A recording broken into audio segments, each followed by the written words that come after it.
গোলা থাকলে চাচাকে জিজ্ঞেস করবো, চাচাকে জিজ্ঞেস করবো যে গোলা। ও ঐতিহ্য মনে হয়। হ্যাঁ হ্যাঁ, এই জিনিসটা দেখে আমার অনেক দিন থেকে জিজ্ঞাসা করে। আসসালামু আলাইকুম চাচা, এই যে গোলা তারপরে এই যে গরুর গাড়ি এগুলা কার? ও মানে এগুলো তো পরিত্যক্ত না, মানে নষ্ট জিনিস ফেলে রেখেছে এখানে আগের দিন ঐতিহ্য।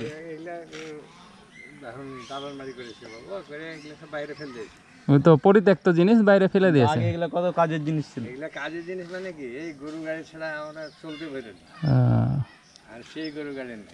এই পাশে গোরস্থান, হ্যাঁ পুকুরের ওপারে। না এই জিনিসটা আমি অনেকদিন দেখি তো ভাবি, এই গোলাতে কি ধান রাখতো নাকি?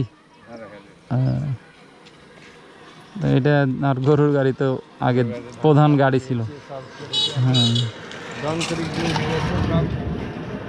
আপনার বাড়ি এখানেই? আপনার বাড়ি এখানেই নাকি? এটাই ভালো লাগছে দেখে, যে যাই মানুষ দেখে। আমাদের বাড়িতে এগুলো এখনো আছে আপনার বাড়িতে? বুঝতে পারছি। ধান আটতো। আচ্ছা আচ্ছা, আসসালামু আলাইকুম। দেখতে পাচ্ছেন আমাদের গোদাগাড়ি, এটা হচ্ছে ঘনশ্যামপুর গোরস্থানের পাশেই।